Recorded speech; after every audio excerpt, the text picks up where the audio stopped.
Hey, everybody, Dr. Rob Silverman here. I'm excited about being here. I've got my esteemed colleague, Dr. Howard Elkin, cardiologist. We're going to cover a plethora of different topics today. Dr. Elkin, it's a pleasure. How are you today? Great. Thank you so much for having me today. I'm honored to be here. I'm happy to have you on. I'm really excited about just digging in and, you're a medical doctor. You've got a lot of training. You have countless years of experience, which does matter. But your epiphany, and let's get into it, was that you were a patient, and that really made you more empathetical now and gave you a higher level of understanding of what patients look for and how you've gone through this trajectory to get to where you are today. So if we get a little background on that, I think it would be quite vivifying for everybody to hear. Sure. Well, I was hospitalized twice in a span of 19 months for two unrelated conditions. The first was actually, I had a cardiac event. I had a very small heart attack. I have no risk factors, no family history. And that's how the book begins, actually. And I was in like total denial of my symptoms. I couldn't believe this was happening to me as a cardiologist, right? Yeah, from both sides of the table when doctor becomes patient. So that was the first one. And I learned from the very first hospitalization that I had to really step up to the plate and do something different. Because when I was being discharged, I'll never forget this as long as I live, the cardiologist, who was probably about 15 years younger than me at the time and about 60 pounds heavier, and we're talking not muscle weight, he said, Dr. Elkin, I don't know what to tell you to do when it comes to rehab, but, you got a new stent there, everything's going to be fine. And, then I looked at him after he left and I said, this is absurd, because if I was in such great shape and I was doing so well, why did this happen to begin with? And most important, what am I going to do to prevent a recurrence? And then I was hospitalized 19 months later for emergency back surgery. And I really learned how important it was to step up to the plate and be your own medical advocate. And the one example I love to give is that they were going to send me after the second day to a nursing home because my insurance didn't want to approve rehab, if you can believe it. And I was like in my mid-50s at the time. So the discharge plan said, doctor, we tried everything we could, but your insurance won't do it. And here I was in the hospital, bedridden, on opiates. And I spent the next 3 hours on the phone as my own medical advocate, convincing Aetna that I'm not going to a nursing home, I'm going to rehab. And that's what you have to do. It's ridiculous. So those two hospitalizations kind of shaped, where I began, how I evolved to being the medical advocate.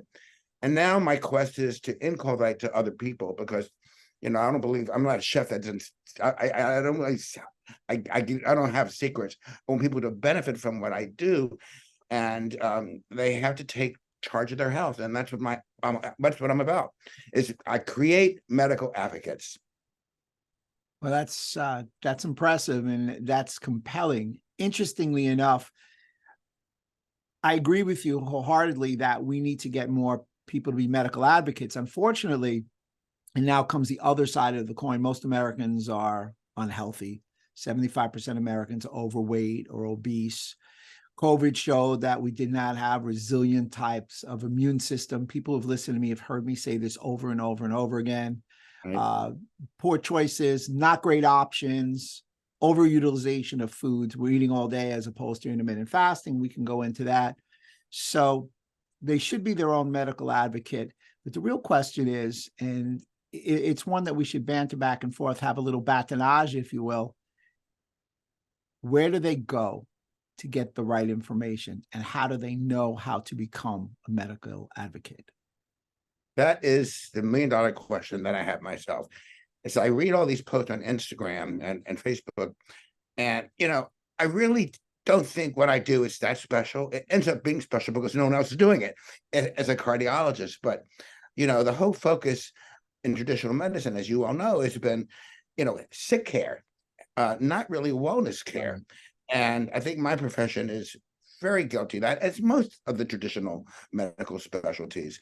And so I kind of have created a niche for myself over the last several years, because I am different, and I'm kind of known for being different in that sense. So people do come to me, but that's a small microcosm of the population out there. You know, this guy on Instagram, for example, he's a chiropractor, but he's called like the heart doctor or something. And he said he reversed a stenosis that he had, a blockage in his artery. Like it was like 70 to 90%, and now it's like 0. Now that sounds pretty incredulous to me, but you know, hey, and he does intermittent fasting and infrared sauna and cold, immersion, all these out of the box things, which I totally advocate and do many of them myself. But it's like, okay, that's great that you did that. But what we're seeing in the real world, people with gunky artery syndrome, like you just said, 95% of the population out there is metabolically unhealthy. Until we make a dent there, I can't see we're just going to reverse blockages on their own. Just, the average person isn't going to support those activities. They're going to continue to live the way they're living now. Fortunately, I've created a practice of myself that's antithetical to that, but it's still a very small percentage. So we have a lot of work to do. I mean, cardiovascular disease is still the #1 cause of death in this country, and the numbers aren't really getting lower. So there's just a lot of work that needs to be done. You said it, CVD, cardiovascular disease, is the #1 killer. Why aren't we addressing that? We're worried about many other things. Now, you talked about the gunky, plaquey type of arteries.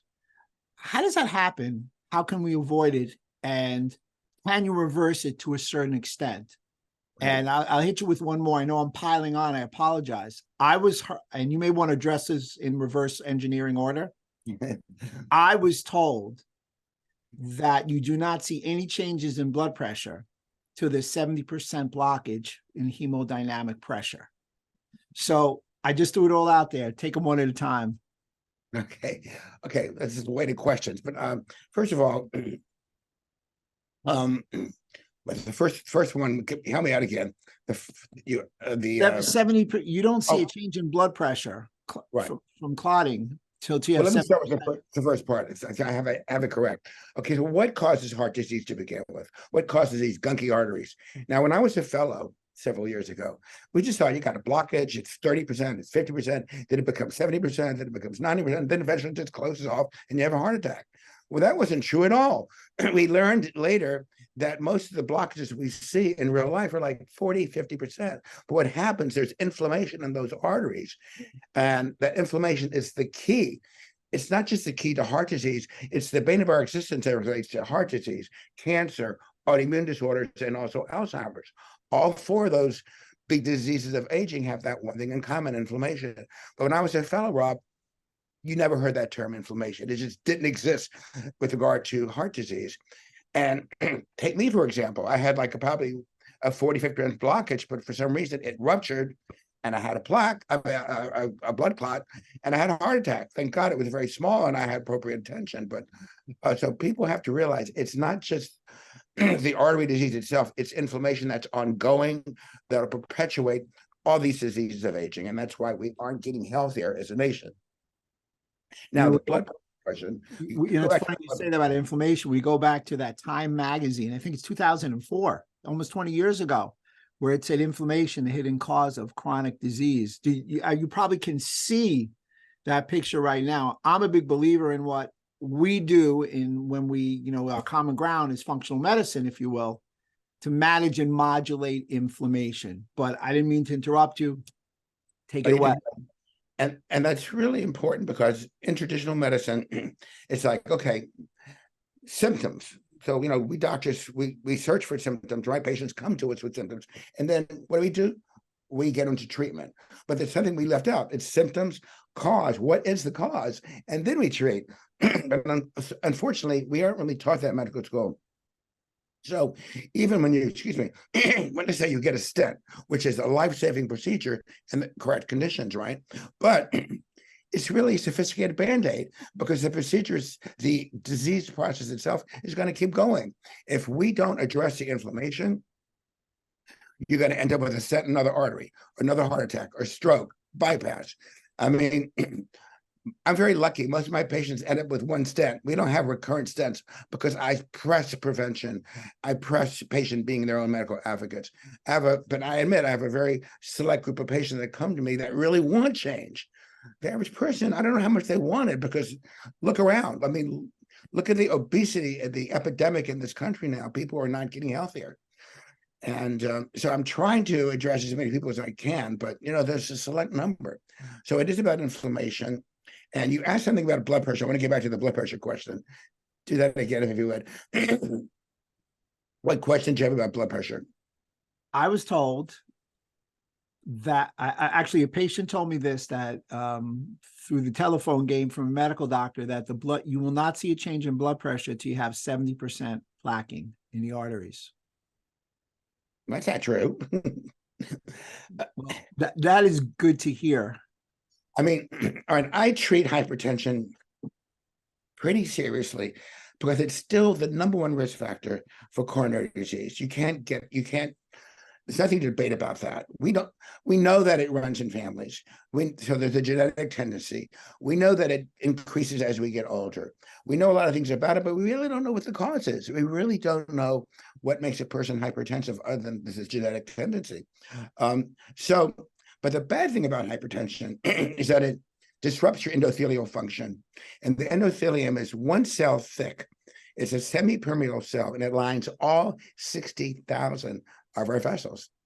Okay. And as long as that's intact, I don't care if your cholesterol is 300, nothing's going to happen. But because of age, diabetes, hypertension, poor sleep, toxicities in the air, the water, the soil, I could go on and on. All these disruptors, some of which are endocrine disruptors, they become like little holes in that endothelium. Like you've all heard of leaky gut. Well, I call this leaky vessel because once there's leaks in the endothelium, then LDL cholesterol that's oxidized can get in there. And that's when you start the inflammatory process, which we did not know when I was a fellow. Leaky vessels. I love that. I have not heard that. And I'm big on gut, leaky brain. I made it up. Because it's very similar, right? It's really similar. You just lost it because that's it. I'm going to copy it, in about 500,000 people who hopefully watch this podcast are going to copy it. But it's a great concept. It's leaking. And people don't understand it. The sponge is powerful if it holds on to what it's supposed to, but when it leaks through, that's a problem. Here's my question, and this would be from a patient perspective. Give me a traditional cardiological evaluation and tell me how yours is different in the functional medicine integrative world. Great question. Okay, well, first of all, and I tell this to patients as soon as I meet them, I'm not basing my treatment on your numbers. Doctors like numbers. Okay, your LDL is this, your total cholesterol is that, your blood pressure is this. It's not that I don't look at these numbers. I'm not concerned. I'm more interested in your risk. What is your actual risk? And so I tell them what I'm going to do as your cardiologist is going to work. We're going to work this up and see what your actual risk is. I call it risk stratification. Once we know your risk, we can then treat you more appropriately and go from there. Like I had a patient that came in. This is about 6 weeks ago. A woman came in, and she had seen a cardiologist. You put her on a statin. She did not do well with it, so he puts her on another statin. The same thing happened, which is not uncommon. And then she went and said, "Doctor, I cannot take this medication.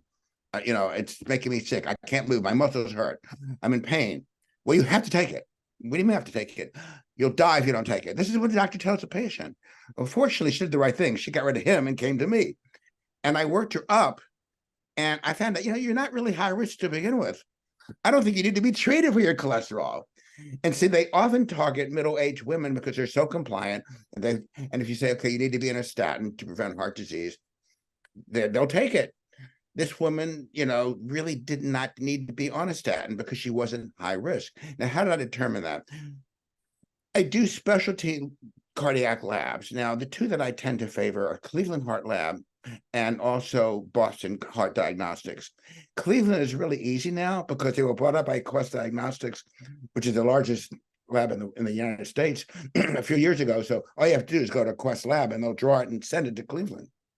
But so once I get that information, Rob, I'll be able to tell not just what your cholesterol is, but also your particle number, the particle size, and we'll go into that after. But I'll really learn more about what kind of lipid problem you have. But I also look into your inflammatory profile, your metabolic profile, and also if you genetic test, your genetic profile. Once I have all that information, I have a pretty good idea of your risk. Now, let's say the risk is pretty significant.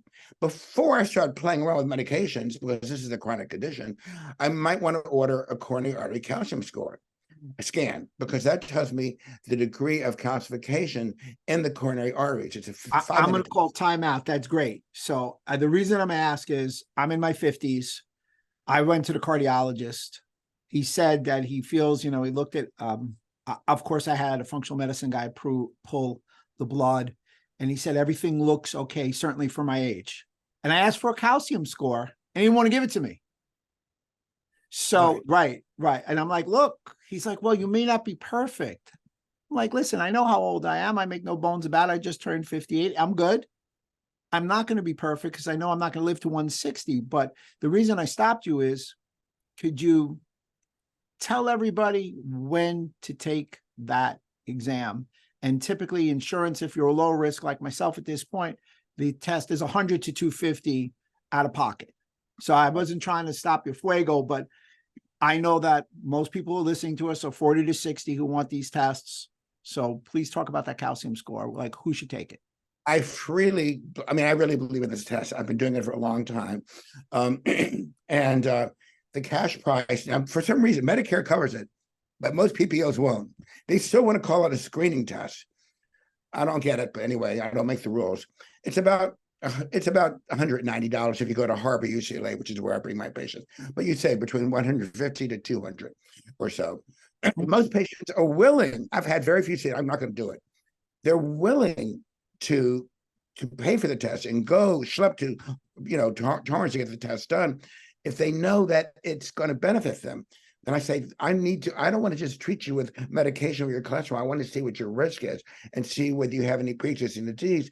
That will help me determine what's going on so I can treat you most appropriately, as opposed to just give you medication. And that usually wins the patient over. They're more than happy to do that. Now, we can go into the ins and outs of that particular test, but that's one thing I do. When do I do a stress test? Patients have any symptoms at all. Now, this is an important thing. If you're talking about a woman, okay, here's my little dictum. If it's anything above the belly button in a woman, it's heart disease until proven otherwise, because their symptoms are so much different or can be different. So you have to have this index of suspicion all the time. But I do a lot of stress testing. But so I combine stress testing and I do the calcium artery scan and the sophisticated cardiac testing from either Cleveland Heart or Boston Heart. There's another test I do, if I can be so bold here. Most people do not know about this test. It was called the Pulse test, capital P-U-L-S, but it's been changed to Smart Vascular DX. And what that test does, it's fascinating. It actually looks at 7 different biomarkers dealing with endothelial health, okay? Because it all starts with endothelium. See, doctors just treat numbers. They just treat your LDL cholesterol. But we want to know how healthy your endothelium is, because if that's not healthy, you're not going to be healthy in the long run. And so and most of these biomarkers are things you've never heard of. I've never heard of them before. But we're not treating the biomarkers, we're treating the patient. And so we get a risk of their low risk, medium risk, or high risk. So I've had patients. Smart Vascular DX. Yeah, Smart Vascular DX. Yeah, that's even new for me, the Pulse test. I just made a note. That's great. I've seen it work, and I've seen people with 0 calcium scores with a high with a high pulse test or a Smart Vascular DX. And the thing about it, why no one does it, there's no money in it. There's no drugs that treat the endothelium other than blood pressure medications. But I use supplements. And I have seen with the use of supplements that aid in endothelial health, I've seen the numbers come down, which is really exciting. So that's another test I don't do in every patient, but I reserve that when I have a patient that seems to be higher risk and I really want to get more information. It's just the thought process I go through as an integrative cardiologist to get as much information as I can in the shortest period of time. I had knocked you off your trajectory when I asked you about the calcium score. So you were going through some of the more eclectic, revealing type of cholesterol tests. You were talking about the particle size. I think you were going to talk about the ratios. I think you were also, in that time, I'm trying to steal your thunder, talk about LPA, the genetic test.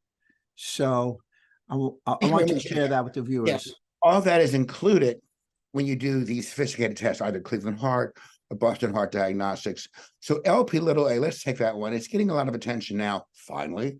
It's a fragment of LDL, and it's very sticky and inflammatory, and you don't want it because it's definitely a progenitor of coronary artery plaque because it's so inflammatory.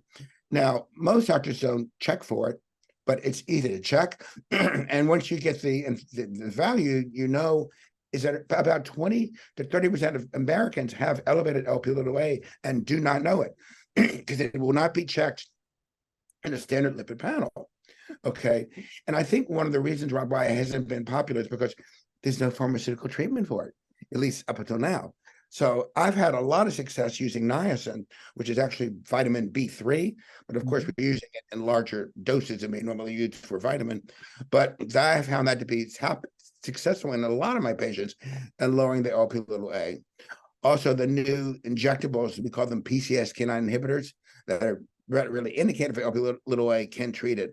But there is a new biologic that will be coming out probably in the next 2 years or so. There are a couple of companies that are working on it now, and it will reduce LP(a) by as much as 50-60% in 4 to 6 weeks.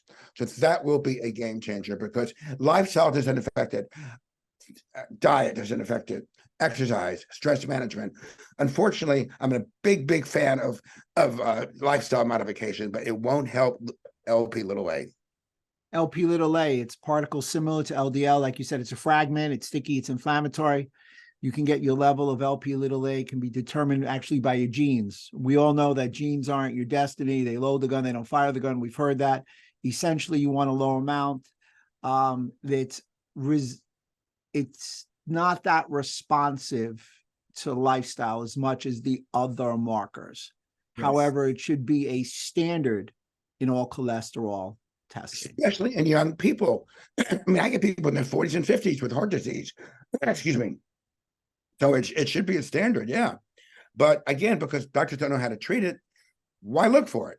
But to me, I do that in almost all my patients, that I'm working them up. And that is a part of those tests that I mentioned. Now, the part of go ahead.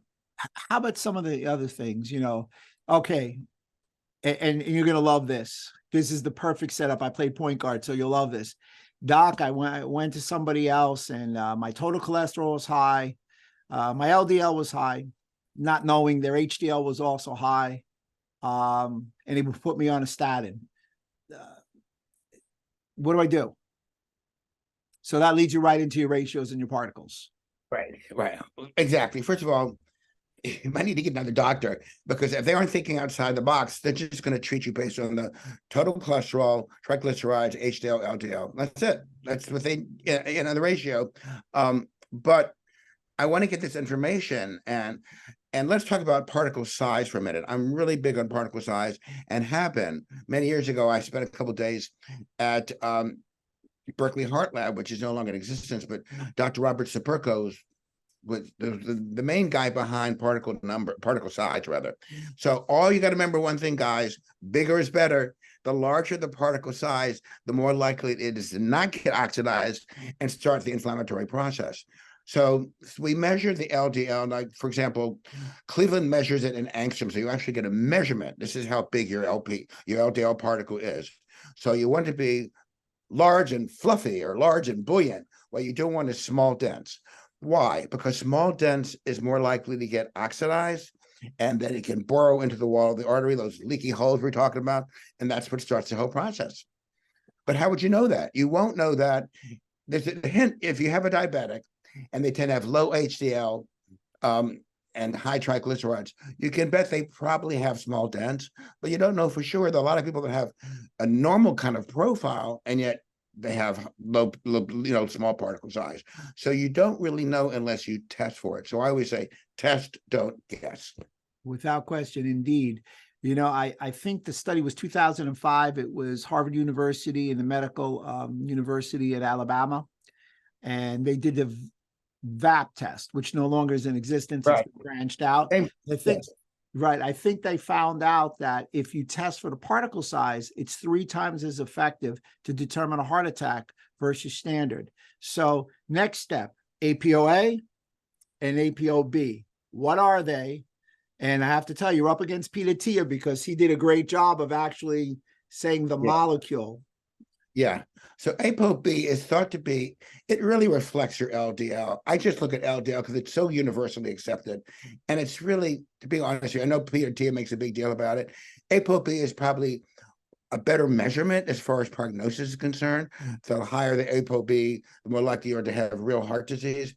But in most cases, I think it's a little overdone. I think the LDL will basically reflect what the ApoB is and also the particle number. So they all are measurements of your risk. And I think ApoB is probably the best. And it's easily, like, it's part of Cleveland and part of Boston. So I'm getting the answers, you know.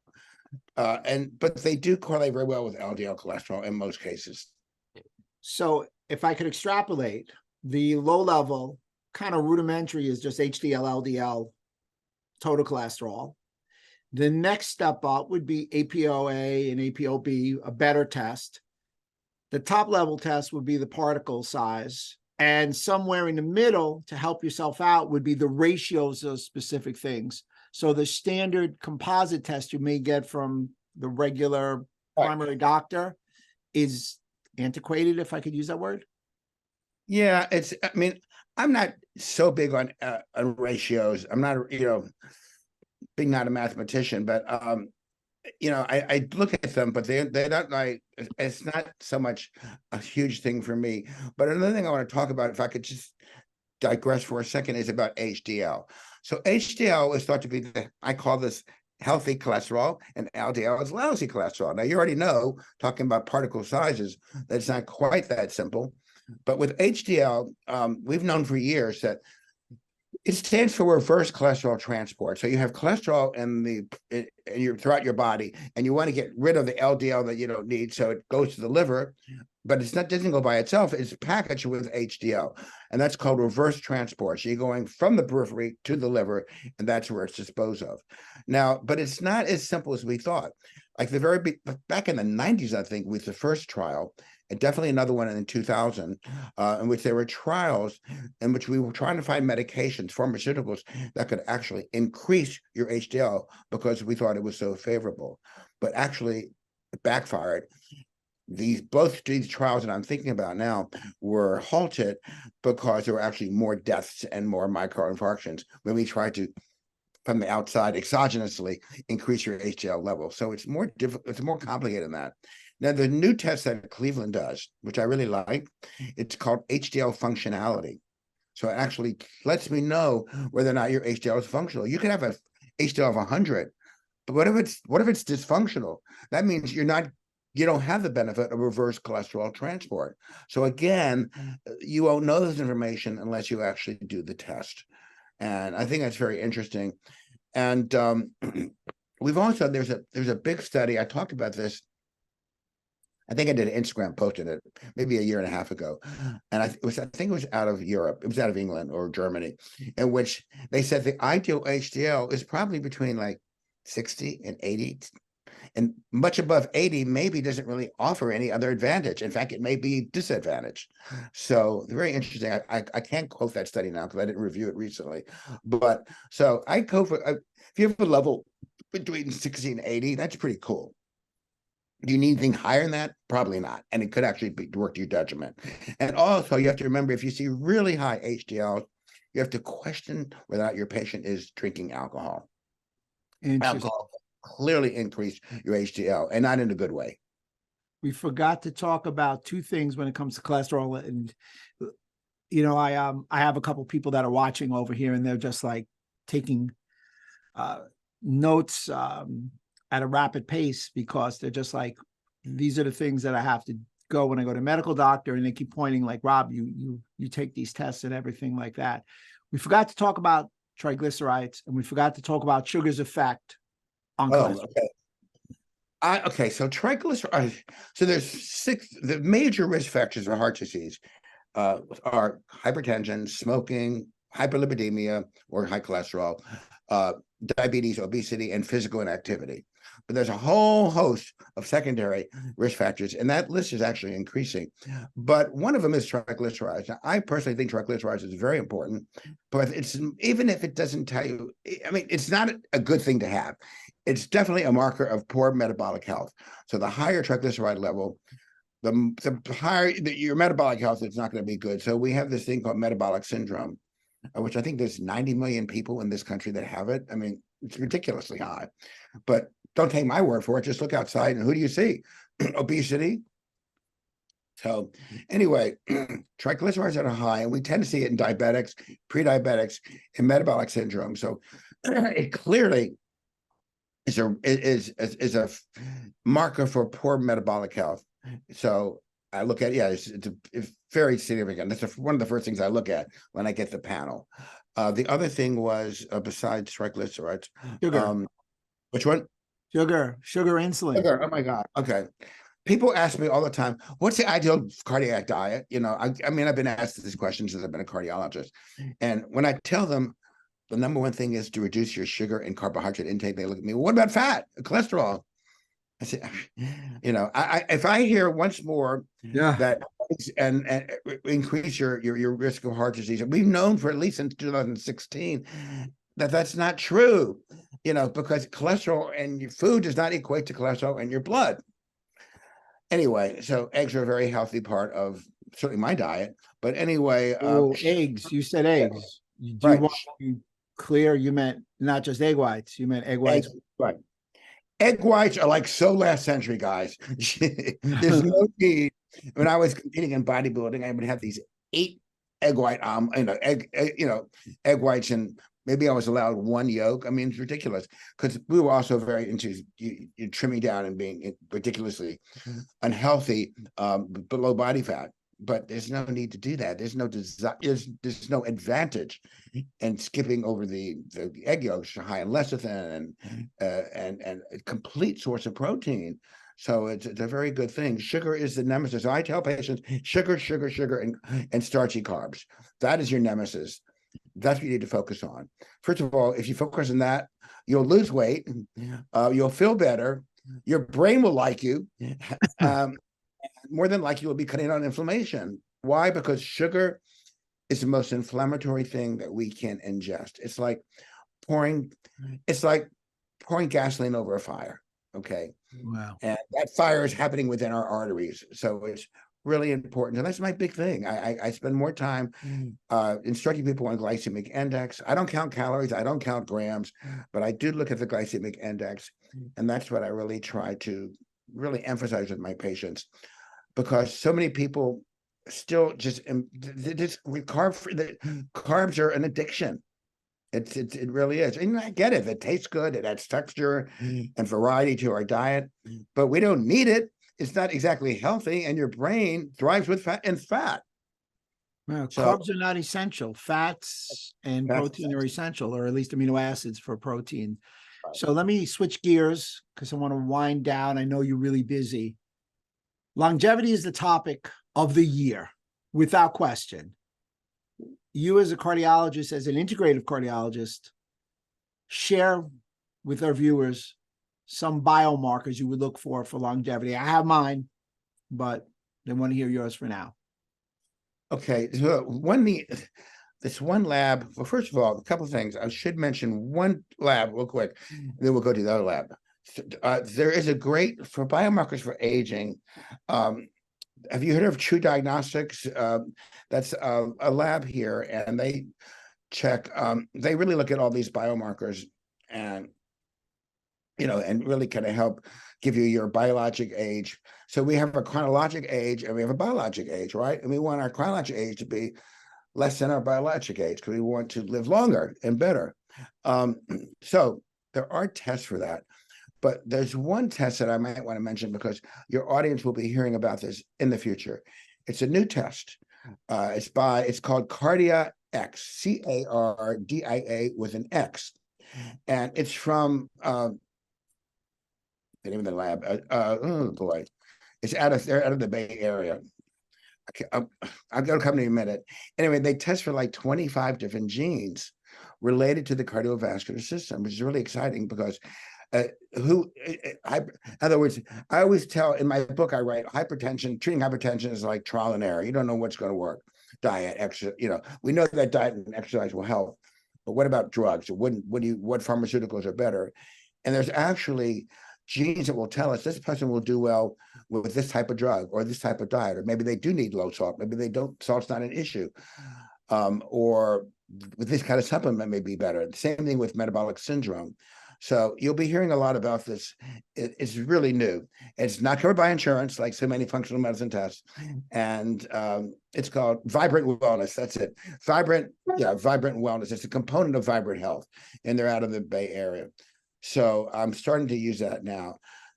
It's not necessary for every patient. I don't think genes are the end all be all. I think genes probably 20 to 30% of our clinical outcome is dependent on genes, but 70% or more is dependent on lifestyle. But when is this helpful? This is helpful if you have patients that have hypertension that's difficult to control. Really the kind of people that we see as a cardiologist. I don't think the average person should be spending $250 or maybe it's $300 on this test, but it may be a game changer with certain therapeutic situations in higher risk patients or people that are adopted and they don't know their genes, genetic, so it would be useful there. True Diagnostics is a lab, and they check for a lot of biomarkers, most of which I'm not even familiar with her, but that's a great lab. There's other labs too that'll tell you your biological age. And so what are we looking for in our longevity? We're looking to, it's lifestyle. It's lifestyle. It's diet, it's exercise, it's how you manage your stress, and it's sleep hygiene. Most people are not getting adequate sleep. I mean, I have this Oura ring on right now, and that tracks my sleep. You get it too, right? And, I was surprised that when I first got it, like I'm sure I get great sleep. I mean, I was wrong. I don't get as good, I didn't get as good sleep as I thought it was. First of all, my sleep latency is like, I'm in the bed, I'm asleep in a minute. That's not necessarily a good sign. Because I think I forgot how long they say the average person takes, like 5 minutes. Not me. I'm out the minute I hit the sack. And my REM was pretty good, but my deep wave sleep was not so great. These are the tools that we can use to monitor our sleep progress, sleep hygiene, because it's the deep wave sleep that really helps with rejuvenation. So it's really important. And when I see a patient, and I'm sure I know you do, as functional medicine, so I always talk to people. I mean, I'm a cardiologist, but I ask them about their sleep habits. I ask them about their gut function. That's part of my intake, because if I don't know about their gut, that there's a gut-heart connection, and everything is gut related these days. It's your second brain. So that's the difference between what we do in functional medicine and integrative cardiology versus traditional medicine. Fabulous. I'm going to hit you with some biomarkers for longevity.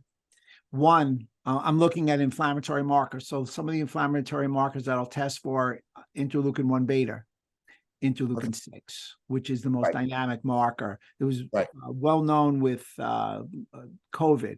Interleukin-8. Interesting, interleukin-6 and interleukin-8, they are released at early onset and will indicate people could have a disc injury, a lower back disc injury. With my chiropractic background, always want to talk about lower back pain. TNF-alpha, C-reactive protein, the tissue inflammatory marker, hemoglobin A1C, your average blood sugar over 90 to 120 days. And all those are included in Boston, and Boston actually will include interleukin-6. But yeah, those are all. Every patient should know their C-reactive protein. It just astounds me how many doctors. I mean, every patient in my practice, they're always testing their CRP. And I talked in my book about the need for oral health, oral hygiene. If I have a patient that's got persistently high CRP, like talking anywhere from 3 to 7 or above, I said, you know what? We got to do two things with you. We got to send you to a periodontist, because I don't trust most dentists. I hate to say this, but not all dentists know how to evaluate deep pockets. I had a dentist evaluate a patient of mine who didn't treat a 5 or 6 millimeter pocket. That's enough for bacteria to get in there and lodge and form inflammation. So I do recommend periodontal checks in people that have persistently high levels, and also gut. You got to look at the stool because, and I think the two most common causes of inflammation that I see, and I like to hear from you, is oral cavity and the gut. And also sometimes if they have chronic sinusitis. Without question. And you know what? One of my new lectures is just about the gum and the oral Right. cavity, just like you're talking about, because it's the second biggest microbiome in your body. It's bigger than the gut microbiome, which blows my mind, but it's not as big as the skin microbiome. And we may have to table that because we'll be here all day talking about that, and we can do a part 2. But you're really depicting a great difference between your traditional cardiologist that has tremendous merit and value and the more nouveau cardiologist, which you are, taking everything that you've learned and adding all these functional tests and progressing into the idea of integrating both medicine with proper assessments and measurements and supplements, and with an emphasis, obviously, on lifestyle. So before we close it up, how can people get in touch with you? Oh, okay. So my website is, I have 2 websites. One is heartwise.com. It's one word. And then the other one is beyourownmedicaladvocate.com, which is just related to my book. I had several people review my book before it actually came out. So you'll see that it's from my praise page, so to speak. A little bit about me and also about the book itself. The book's broken up into 5 components. And the book really it was kind of like my vehicle, my voice to get out there. Because when I became a medical advocate, I said, well, now what can I do? Well, like I said, I want to create other medical advocates. So I believe in sharing the wealth, sharing what I've learned as a patient and as a doctor. So, and I've been successful in that vein. So the book you can get on Amazon, but again, if you just go to the website, beyourownmedicaladvocate.com, it takes you right to my Amazon page, or you can go to Amazon page under my name. I'm also on Instagram, Doc H. Elkin, DOCHELKN, and I don't get to post quite as frequent as you do. Dr. Silverman is the epitome of great social media. I just I love all the things that he has to say. Because it's about teaching, it's about informing people about important stuff that, and there's so much malarkey out there. I also try to set I try to separate fact from fancy, and that's one of the roles that we have, because it's confusing out there. So that's it. I'm also on Facebook, Heartwise Fitness and Longevity Center. So it's easy to get me. I'm in Whittier, California, which is basically about 15 minutes southeast of downtown LA. So that's basically how you can get in touch with me. Outstanding. It's been my pleasure. Thanks for upping my game with cardiological evaluations and labs. I'm a big believer that if somebody needs a cardiological evaluation, they should go to an integrative functional medicine doc, because he melds both worlds together, because he's looking at resolving the root cause of the injury. My name is Dr. Rob Silverman, Dr. Howard Elkin, Proven Health Alternatives, always yours in health.